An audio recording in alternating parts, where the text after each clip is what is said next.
All right, we are here with Professor Aya Gruber from University of Colorado Boulder School of Law. Thank you so much for joining us here. Well, thank you for having me. So I got to start off by asking, you have a pretty impressive background. You graduated from UC Berkeley, Harvard Law with honors.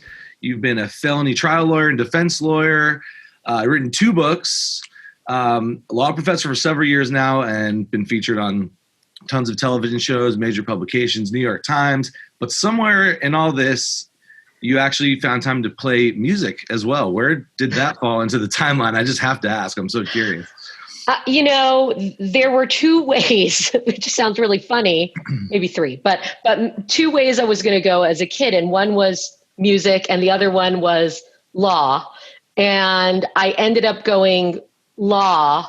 I just got interested in human rights and protecting people against detention and things like that. But when I was young, it was all piano, guitar, and singing. Like I was in all the little youth groups and things like that. So since then, I've been in a lot of bands and had a lot of different projects from rock to electronic. I also did a stint as a singer doing like dance clubhouse music in Miami. Yes. And yeah, I actually recorded vocals on Cedric Gervais' first album, which never saw the light of day. But, and now my husband's actually a musician. He's a bassist and a producer. And we have a band called Bit Torment that is like 80s goth electronica. So it has been weird to be a professor and a musician. And then since I had a kid, it's been hard to juggle all 3. So probably the music has fallen out a little bit, but it's understandable. but I still love music. I mean, I still play piano and guitar and drums and sing. And in another life, I would have done that. This is going to sound, very weird amongst musicians, but I took what was considered the safe route, right? I went to college and law school and much easier. Yeah. I think, my parents weren't musicians. They weren't, they kind of weren't in that world. They were older. And I think if my daughter came and said, I want to be an artist, I would at least tell her before she goes to college, try that for 5 years, at least try it. Because I feel like when I look back on it, I feel like I never tried, and it makes me sad. Well, you've done a lot of great things, so I wouldn't be too sad. Okay. All right. So, can you tell us a little bit about your book? When I first looked at the title of it, it seemed like it would be quite controversial, but I've read the overview. I apologize, I haven't gotten to read the whole thing yet, and a lot of reviews and people are saying about it, and it seems like really, really well received. And so it seems like you're really onto something here. Can you just tell us a little bit about this sort of different view that you have on the system? And the book, by the way, is called Feminist War on Crime, The Unexpected Role of Women's Liberation in Mass Incarceration. Yeah, obviously when you read the title, you could think this is going to be some sort of anti-feminism book. But, I've been a feminist since I was in high school, a protesting, out on the streets, women with a Y feminist. So I really have a lot of sympathies for gender justice and the pursuit of equal rights for women. That's absolutely something that I'm very passionate about. However, later in life, I noticed, because I had wanted to be a public defender forever. I talk a little bit about, I'm not even sure I talk about this in the book, but my mother was in an internment camp in World War II. She's Japanese. And so, I had grown up hearing the stories of her entire family. Her father, was forced at gunpoint to do labor there, and just, the stories of that massive race-based detention. And so I knew probably from when I was 14, 15, I wanted to be a public defender, or something along that kind of a line. And to me, this just seemed fine. You could be a feminist, you could want to be a public defender. That's great. And then sort of as I went through school and got to law school, I found myself in this dilemma where when you study some of the feminist legal theory, it really does sound violence against women. So there's this idea that rape and domestic violence are pretty much the main things that are keeping women oppressed. Those are the main markers of women's subordinated status, that the criminal law hasn't been tough enough on these things, and that therefore feminism means supporting tough criminal law. And I had this dilemma. Okay, I want to be a public defender. I want to represent people who do not have the means to hire a private lawyer from this awesome carceral power of the state, right? Like, the state has all the resources and they put people in jail, and jail, is a horrible place. We're finding that out more and more with the stories of COVID. So I knew I wanted to be that, but at the same time, I was dreading this idea of representing batterers and rapists. Like, how could I ever represent those bad men? We need more jail for them, not less. Mm-hmm.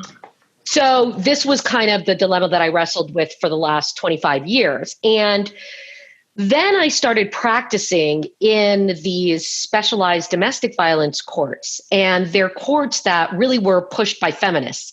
And they are the courts that take violence against women seriously.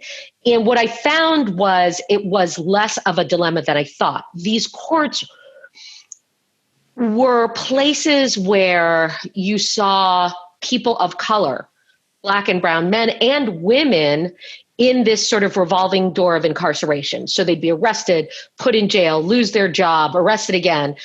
You would see women who didn't necessarily want to separate from their partners, calling the police for help, but they ended up triggering this penal machine of mandatory arrest, mandatory prosecution, incarceration that led to these really bad outcomes. They could lose children, they could lose public housing. Immigrant women could find their husbands deported. They could even find themselves deportable. So I realized in the end that this idea of being really tough on men who commit bad acts against women was very appealing as a feminist. Right? Just like the idea of punishing robbers, punishing burglars, right? Punishing anybody who commits a crime. It's a very instinctual and appealing sentiment. If they go to jail, they won't do it. Other people won't do it. Life will be great.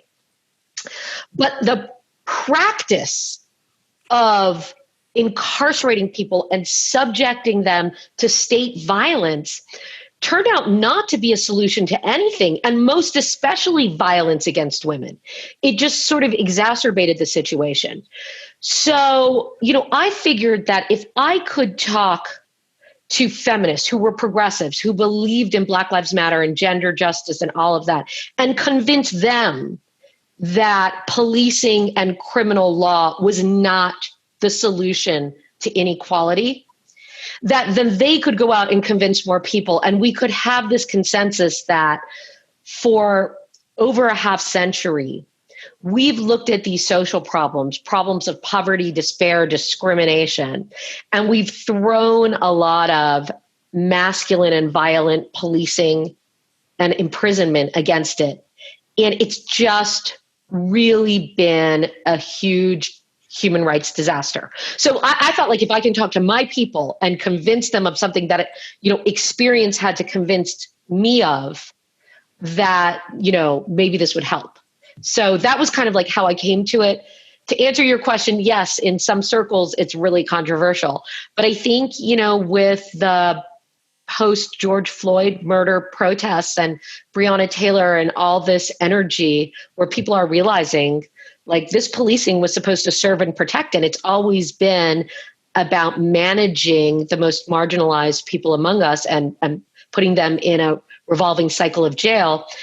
I think the book has gotten more sympathy than it would have gotten if it had come out in the height of Me Too, where everybody was really zero tolerance, because of Harvey Weinstein. Right. Do you think that's more of a reflection on the prison system and mass incarceration in general? Yeah. So, I can see these shifts just, having been a law professor now for 18 years or so, I can see these shifts in people being more or less receptive to some of the things I'm saying. And one of the big shift was when Michelle Alexander published the new Jim Crow in 2010. So that book really, is a many times over bestseller. And it was one of the first books to really make it in the mainstream that did a sort of overarching institutional critique of mass incarceration. And she basically traced how imprisoning disproportionately people of color and Black men, right? There's a specific anti-Black bias here, is really just, you can linearly trace how it's an extension of slavery and then Jim Crow and then slave patrols, slave codes, and sort of that being ingrained into the political strategy. And that book opened a lot of people's eyes, right? Mass incarceration isn't just a fact of there just being a ton of criminals in the United States.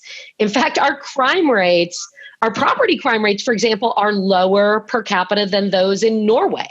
Right. We have sometimes higher violent crimes and definitely more gun crime, but not more than a lot of countries. And for 30 years almost, the crime rate has been on a precipitous decline. So, every year you ask people in Gallup polls, is crime increasing? And every year they would say yes, even though it was down. It really was a case where people's perceptions of who was incarcerated, who was being arrested, and why was so far from the reality of the situation. Like for policing, that 80% of street policing arrests are misdemeanor arrests, that the vast majority of street policing isn't even arresting people. It's just interfacing with people. Right. And that interfacing really moved in the last 20, 30 years to a very disciplinary, show these young men of color who's boss type of function. So I think that book was instrumental in sort of opening the mainstream public's eyes. And then since then, we've had a series of events, whether it's been Ferguson and now Floyd, whether it was Eric Garner, where people are really opening their eyes to this reality of mass incarceration and racialized policing. Wow. Thank you, because a lot of that is pretty eye-opening for me. At the same time, it's like after the George Floyd incident, I went on and I try to stay away from social media, and especially now, like I've kind of checked out. So just for my own sanity, but I got into a discussion with a woman from the UK. She started quoting all George Floyd's rap sheet, and she said, well, what kind of almost threw me over the edge was she said something, well, he shouldn't have died, but that's one less criminal on the street. And that was basically what she said. So the thing is, I struggle sometimes with people's perceptions of who these criminals are, or supposed criminals, and then how that obviously that influences their voting of local officials, judges, blah blah blah down the line. So I totally dig books like the new Jim Crow and protests that have been happening since George Floyd, Breonna Taylor. But I guess what I'm saying is a lot of that is you're just is preaching to the choir and not necessarily changing the hearts and minds of a majority of people who will actually bring change. Yeah. Well, it's kind of one of those things too, where, for example, the title "Defund the Police," that there was an opportunity there to talk about the issue, and that somebody committed crimes. That doesn't mean that they're sentenced to death on the street without ever being properly arrested, without ever being tried. And the idea that there's too much power, almost a militaristic style of power, and there should be some reorganizing and reevaluating, but I always feel like defund the police doesn't do justice to what people are actually talking about. I mean, Professor, do you ever feel that way, about that it scares people off who we need on our side for that change to actually happen? Like, we don't want to preach to the choir. We want to get people who are on the fence to see, things the way they really are. Yeah, those are such good questions. I'm just thinking about the woman on social media, and I managed to avoid Twitter until about a year ago, because it's part of, what we're supposed to do when you promote a book. You're supposed to get on Twitter. And then, now I've been on Twitter for a year and I'm like, oh my God, wait, did the world get more bleak, or is it because I'm on Twitter? I think both happened at the same time. Yeah. So it's been kind of like doom, constant doom scrolling. The woman who said, wow, George Floyd is a criminal, that's one less criminal. People say stuff like that on Twitter, and then you wonder if she could look George Floyd's 6-year-old little girl who, at the funeral said, "Daddy changed the world." Like, could she look that little girl in the eye and say that? Probably not, right? So I think there's a way in which social media dehumanizes the subjects of who we're talking about. I also think that people don't really understand how easy it is to get into the criminal justice system, how quickly you can go from misdemeanor to felony for, a marijuana charge, that you can go in for a bevy of different things, and then you can't pay your bail. And, it's just a cycle that keeps perpetuating. And all of a sudden you are in this system that's toxic, and you have a rap sheet because the system is broken. Yeah, no option. Oh, absolutely. Like, so, for example, young middle-class suburban white kids, they play with toy guns all the time and paint guns, and they don't get arrested for that. But if you have a toy gun, that's not even getting into the actual things we think are illegal conduct. But, what are boys being boys in the suburb, doing a little bit of, fun graffiti, maybe destroying a little property now and then, getting in fights with your friends, right? All the things that we call mischief. Right. If you are privileged, right, or even relatively privileged, are the things that land you in that revolving door of jail if you're from a certain neighborhood, right? If you're from a poor minority neighborhood, a heavily policed neighborhood. So, I mean, Kunj's point that, this divide between, who is and isn't a criminal, it's not even a line that you can draw with any sort of clarity. It's all dependent on race and socioeconomic factors. And I would say that, and I have a chapter about this in my book, that this instinct that the woman from England had, which, I would actually characterize as a very American sort of instinct that has been exported by American sort of political speakers and theorists. But that's really an ideology that there are evil criminals and innocent victims. One lives in the suburbs, one is a deviant, or a scary brown man, and we need to declare war on them. That is a set of ideas that was about 20 years in the making, starting with Richard Nixon, right, in 1968, and going all the way through the Clinton crime bill in 1994.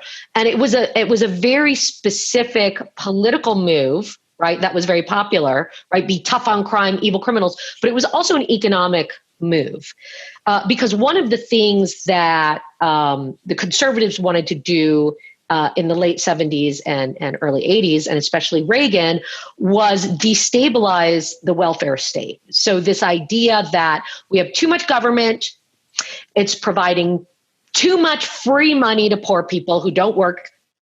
So one of the key narratives to the economic program, like the anti-welfarist, very, conservative, small government, individualist economic program was to say, okay, you got a problem in your neighborhood.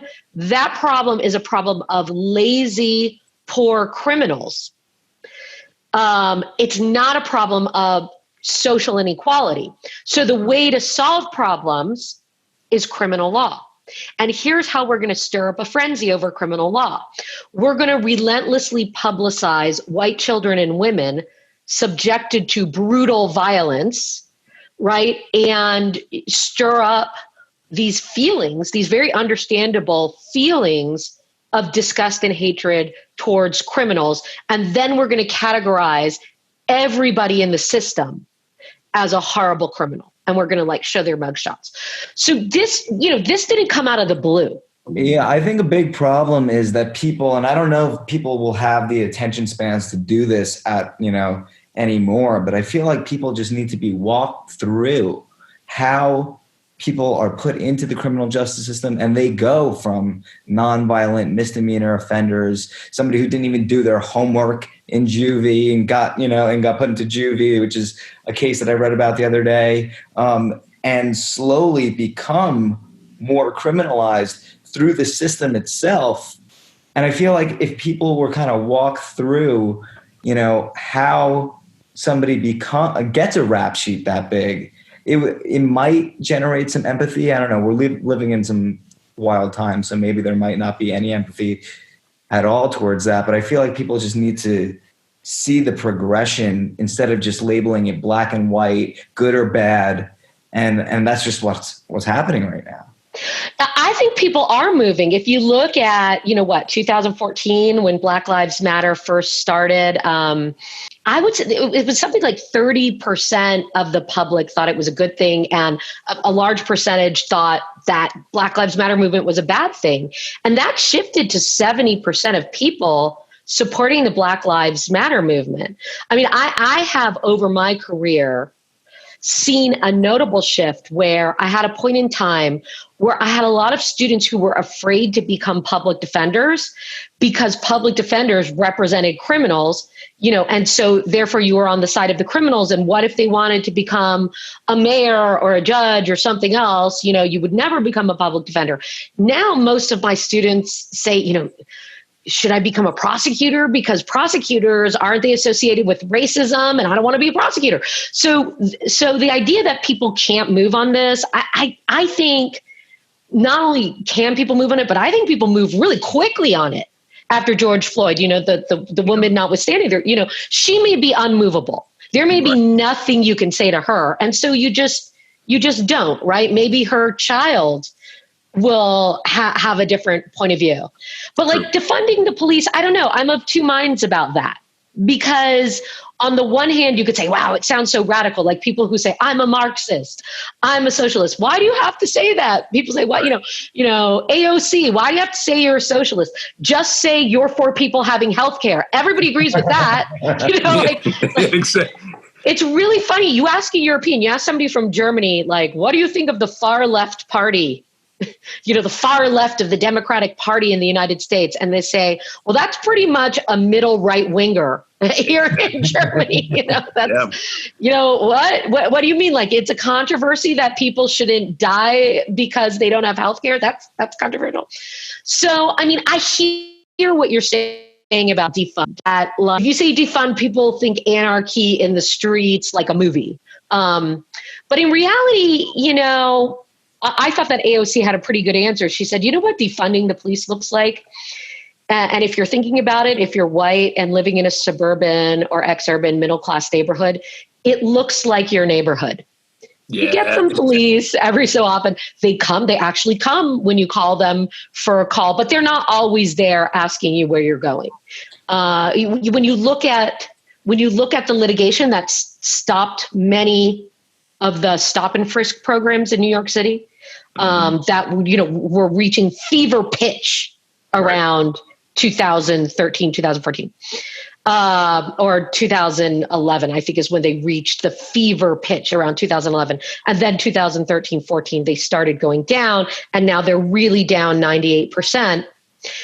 If you look at the way that the police commissioner, Raymond Kelly, justified that stop and frisk program, he didn't say, oh, we're catching tons of criminals, because they weren't.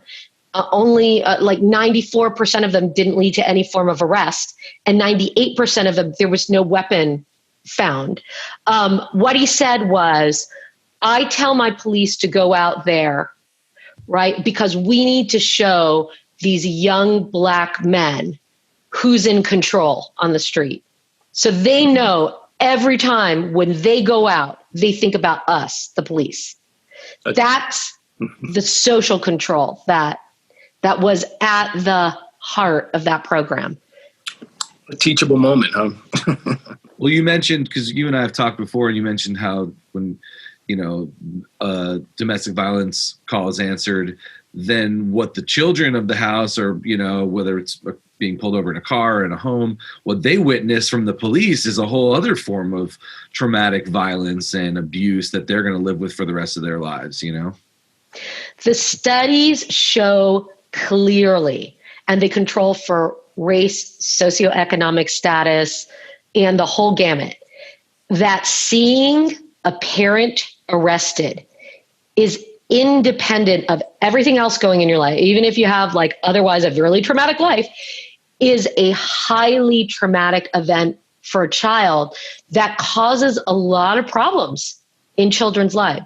Seeing a parent arrested is something that children shouldn't have to go through. And when you think of Jacob Blake's 3 children who were in the car, 4, 6, and 8, I think, or 6, 8, and 10, something like that.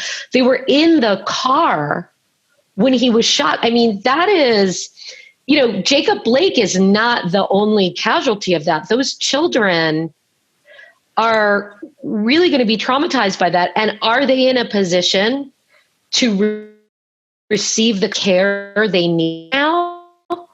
No, right? Nobody's going to give them care. What just concentrating on the police killings leaves out are all the other casualties of these kinds of incidents, especially the children. So I don't know, maybe if we did talk more about the children, people would understand that this policing, it's not only ineffective. I mean, I invite anybody who's watching to go and look up the statistics on how successful stop and frisks are at catching crime. They're so not successful. But maybe if you can convince people, they're also really harmful. If you speak to any 13-year-old who's been stopped and frisked, that's a traumatic moment. That's a moment that makes them really afraid to go out and afraid to access public spaces. So I just hope people do go do research on it, on the reality of these things. Part of my problem with answering that with, no defund or abolish the police, but let's improve the police, is we have over 15 years of experience with improving the police, which includes body cams, dash cams, anti-implicit bias training, and they've cost millions upon millions of dollars. And they've made some corporations a pretty penny. If you've been the one, manufacturing those body cams, you're like, woohoo, yeah, body cams is the solution. But when it comes down to it, they don't work, right? Body cam, one of the reasons body cams don't work is because they don't record the police. They record you. Dash cam's a little bit better, but they've just not been shown to control behavior for various reasons. Implicit bias trainings don't work either. Why? Because this isn't a matter of being able to control implicit biases. This is a matter of where you deploy lethal force. Yeah. Right. I think people really have to understand that defund doesn't mean don't give people the security services they need. What it means is there's a rot. There's a rot in this model. Right. So what I liken it to is, people are saying like the environment and California's burning, and we need to basically defund the coal industry. Right. Well, that's pretty radical. What's going to happen to all the coal miners? Like that's, if we just turn to clean energy totally, what's going to happen to coal? What's going to happen to coal miners? And I don't think bad things should happen to officers. There definitely should be retraining and programs, and they should make a living wage, and all those jobs should be preserved. But if you believe that there is a fundamental flaw in this model of providing people security services, just as much as there's a fundamental model of providing energy, reforming isn't going to do much. Like clean coal is an oxymoron, right? So nonviolent policing may similarly be an oxymoron. So so that's where I'm at. Well, thank you so much again. I think we probably we could keep going forever, and I hope we get another chance soon. But we really appreciate you taking the time to speak with us. Thank you so much. This was great. Thanks, Alan. Thank you. Thanks. I'm so glad you had me.